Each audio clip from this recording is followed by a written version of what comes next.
Shares in chip-making giant Nvidia tumbled on Wednesday, with the company's business in China still in limbo. The company posted a lukewarm outlook because it doesn't include any potential sales in China in the third quarter.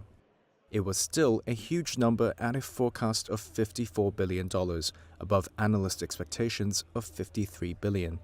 However, that disappointed some investors used to blowout results from one of the top performers on the market. Shares were down as low as 3.2% in after-hours trade.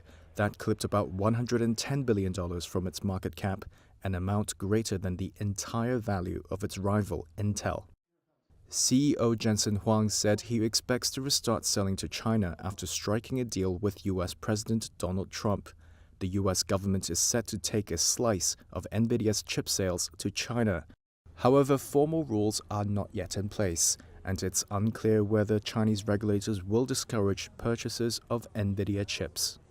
In May, Nvidia expected trade war curbs to shave $8 billion in sales from its second quarter. If geopolitical issues subside and it gets more orders, Nvidia said it could add $2 to $5 billion in H20 revenue in Q3.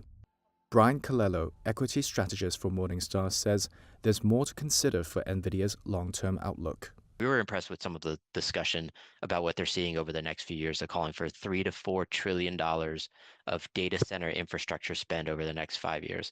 Nvidia has been capturing about a third of that. This year, they're at a $10 billion run rate on their networking, which is a cherry on top of everything they're doing in GPUs.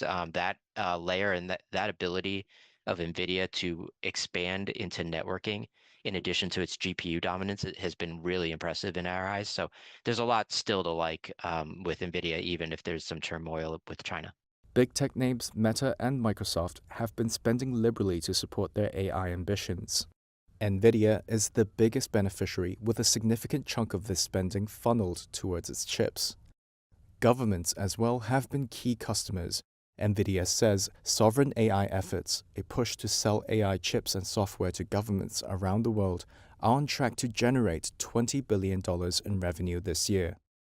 China, though, is rushing work to reduce its dependency on Nvidia, having in the past made clear its security concerns about Nvidia's China Special H20 chips.